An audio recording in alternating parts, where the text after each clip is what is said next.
The 369 series of articles, Salvation of the Saviors, number 1. Or still, keep looking for ways. Tomorrow depends on how we act today. Our consciousness is structured in such a way that it denies unsolvable problems. Does our consciousness decide what to solve? Our brain is designed in such a way that it avoids unsolvable problems. Not mature enough by its octave or the level of development? Who knows? It is more convenient to assume the negative result is more important. However, if there is a problem, there must be a solution. Mathematicians have found the means to escape. Under the given conditions, the problem has no solution. But if there is no solution, then it would be at least reasonable to see the problem itself from the back, front, sides, top, and bottom.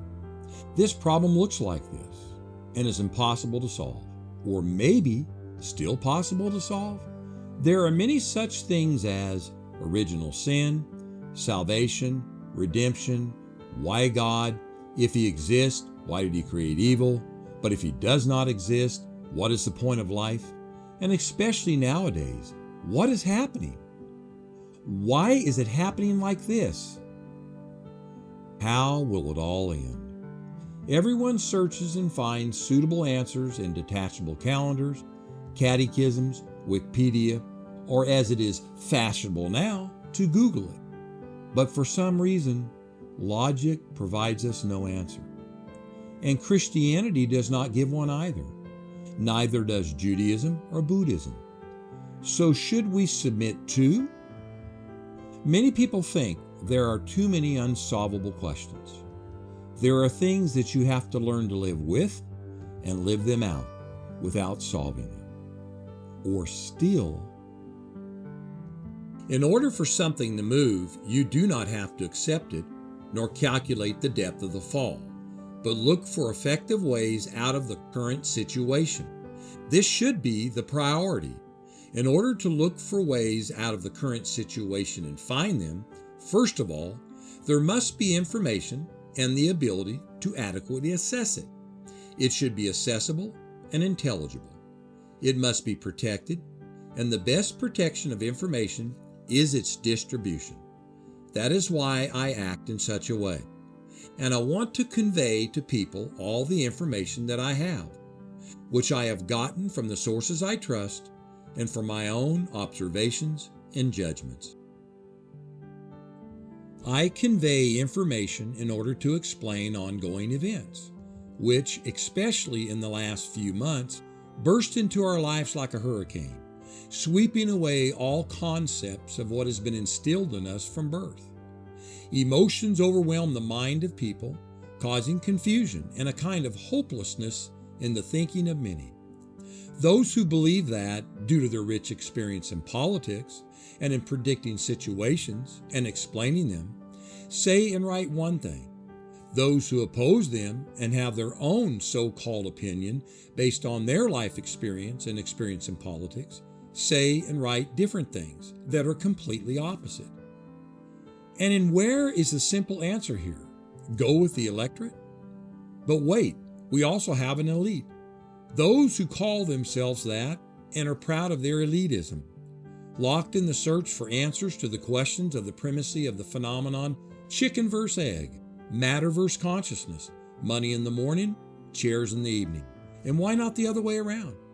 Sometimes in their reasoning, they rise in an attempt to understand where do they come from, and at the right historical moment, where do they go, as well as entire societies. Their seemingly correct answers further plunge people into confusion and misunderstanding of everything that is happening, or force them to take on faith everything that this elite announces. The intensity of passions fueled from all sides over the past few months against the backdrop of the sudden emergence of the pandemic and the adoption of the so-called amendments to the Constitution and nullification of everything and everyone in Russia led to the fact that neither the economy, nor politics, or diplomacy, or people no longer know what to expect from the new political reality because it is not on the surface. This is a deep psychological and political problem. It is deep because the unusual, the sudden, the unexpected, and the unacceptable is taking place in the depths of the political psychology of people. All the secrets of what will happen in the coming years are hidden there today. But a lot can be foreseen, and many mistakes can be avoided with the help of information and its correct understanding and explanation presented to ordinary people, which make up the majority today, who are looking for the way out of this situation. For a person with a true worldview, the main thing now is the realization of your true purpose on earth, a deep understanding of your personal functions and their obligatory and maximum possible usefulness from the fact of their existence for others, your equals. That is, this is a question about the meaning of human life under new conditions of states of being and processes, including correct conscious orientation in human development, harmonized with the ongoing general changes on the earth as a whole. All normal people want to understand where, why, and for what reason it is suggested they go specifically in this direction. Not to listen to the never-ending sly chanting of heroic deeds, through the theatrical lies of historical impostors and false patriots, but to realize the true root causes and consequences of everything that was done to Russia, from the end of the 20th century to the present day. It is this only that will allow people to bring their state of mind into a serene revelation and free them from historical dirt, giving them the opportunity of personal choice. The current theoretical and ideological ignorance of Russia, which appeared as a result of the dazzling brilliance of lies through the diligence and intervention of Western assistance, should be illuminated only with the truth. Truth is based on information that is true, that people will perceive due to their knowledge and comprehension. I am well aware of the fact that talking with a person who thinks in familiar categories on the subjects that are unusual to him due to the huge scale is like talking with a child. Most people, even clever ones, will not take such conversations seriously. If someone thoroughly understands nuclear physics or remembers the structure of a mosquito's leg, this indicates the presence of intelligence or knowledge, but not the scale of thought. If there is no large-scale thinking, the mind alone does not solve anything. It is impossible to do something when the scale of it has not been grasped. Because if you do not believe in the reality of this, you will consider it nonsense and empty fantasy. And another, in my opinion, an important remark in order to go forward in one's comprehension, people always act on the basis of having no knowledge of reality, and accordingly to their scale of thinking. In fact, there are only a few of these kind of people with such a scale of thinking. The bulk are simple, ordinary people. They, like children, are acutely worried when a stranger takes a toy away from them. But they won't even raise an eyebrow if a stranger takes all the jewelry out of the house, because the jewels are beyond their perception of the world. The main treasure for most people is their toys. It is the same when determining the scale of the individual. If a person's house is robbed, it will be a great misfortune for him. But if his country is robbed, he won't even notice, because this problem is out of the field of his vision. On what scale do you feel, think, and act? On a scale of yourself, your family, relatives, your country, humanity? The answer to this question is your scale. If all your aspirations boil down to buying new toys, and you save money for buying those toys, you are in fact a child in a sandbox. All children like to make pretend cookies. Some make them, others dream of making them. However, in both cases, their aspirations are no higher than making Christmas cookies. With age, the children's sandbox transforms into an adult one. The role of Christmas cookies and sand scoops is now replaced by mansions and Rolls Royces. The quality and cost of Christmas cookies are changing, but the point remains the same, a sandbox.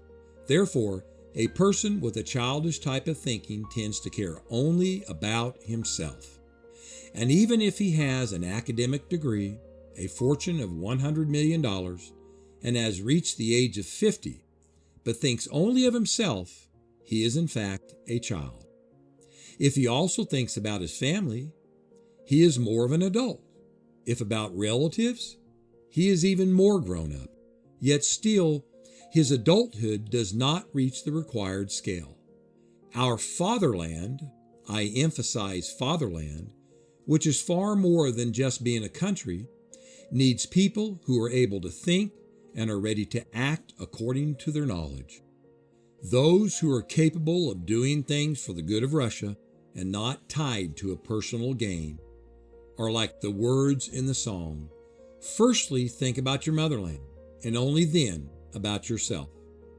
I believe and know that there are still people who think of Russia like their own family, who think on a global scale, those who are not intimidated by such a scale, because the more of us, the fewer of them. This is the key to success. Most people's scale of thinking never goes beyond planting a tree, building a house, and raising a child. All this is certainly great, but someone has to think about planting forests, building cities, and raising a nation. If no one cares about this, if everyone does everything at their own discretion, the fate of trees, houses, and people gradually fall into the hands of predators. They, like robbers who got into a house where there are no adults, calmly rob it, confident of their impunity, because they know that children will not understand anything and there are no adults. Question: how can children protect themselves from smart and talented predators who have come to rob their house? Answer: only through growing up and through knowledge based on information, the authenticity of which is beyond doubt. And only then will there come an understanding of the ongoing geopolitical processes of moral degradation, fluctuation in the currency exchange rate, pricing policy, and the waste of resources, as well as of other problems. Today, unfortunately, the scale of the majority's thinking rules out such a possibility. We can, of course, write more about that, develop various assumptions and theories, ponder about what would happen after a while, but all of this is no more than empty words, meant for calming your own mind and nothing more. You can search for information, try to comprehend it, relying on the significance of authors, scientific and historical authorities, but all this will be like a one-way street until we understand the very root cause of what is happening, as well as our own position in the ongoing processes that are occurring before our very eyes. All the same, there must be something from which one can start up, perhaps even take something on faith. But after taking this path, go forward, comparing everything that you learn about with what you have been taught for your whole life, like the ultimate truth. It is very difficult. It can be compared to Hercules, who undertook to clear the Aegean stables, but it is worth it. The understanding that will come after the comprehension of the knowledge will undoubtedly change both your life, who believe you, and follow your path. Nearly 10 years have passed since the time when the information was revealed, giving answers to almost all the questions that people were looking for and did not find. This information blew up the brain of people who were in a quest for knowledge. But unfortunately, this information has not yet touched the minds of the majority due to certain reasons that have opposed spreading the word, and most importantly, its understanding. What has happened recently in our country is fully consistent with what was stated 10 years ago and allows us to foresee that which awaits us. People are completely entangled and drowning in the flows of informational lies created precisely for this purpose, which is going to be discussed further. This work is called Foundations of the Formation of Mankind. It is not difficult to find the book if you wish to read it and make conclusions for yourself. I have repeatedly turned to it and used it when writing my books and many of my articles. However, today I am certain that I must come back to this most relevant information and represent it to people with my comments and explanations, which will guarantee the truthfulness and relevance of this information, and no matter how grandiloquent it might sound, the possibility to understand what is happening today, of which we are participating in, whether we want it or not. And when I saw the video sent to me, which captures the event, which does not fit into any framework of sanity, Pope Francis kisses the feet of the leaders of South Sudan, I realized that I was doing the right thing. These are going to be articles or blocks of information on the most relevant of today's challenges and events. For those who are interested in this, first of all, I recommend looking in the original source. With this introduction, I begin my new work, which I mentioned having finished the writing of the 5th book of the series in Levashov's Vettelbrumm and A. Katyabov's Bath Science and a Labor Spade. There will be 369 articles, notes, essays, and other forms of information in abbreviated form in the series 369, explanations of this information, and possibly recommendations for use. As always, I leave the conclusions to the readers, and especially those who find the answers to their questions. 23 August 2020, Feodor Shkrudnev. Notes. Number 1, Catechism, a summary of Christian doctrine in the form of questions and answers. Number 2, Passionarity, an inner thirst for activity aimed at achieving some goal which, as a rule, is difficult for a person to control and explain to himself. It is associated with the ability to receive more energy from the external environment than is required for personal and species survival. The passionary personality subconsciously uses the excess energy to create a state of internal supertension and fixation on a certain idea. Such ideas are always associated with a change in the surrounding world. The desire for activity in such individuals can be conscious or not. Their goals are often illusory. They are beyond rational explanations and objective circumstances, but they themselves may consider the need to achieve them more important than their own life, and even more so for the life and happiness of other people.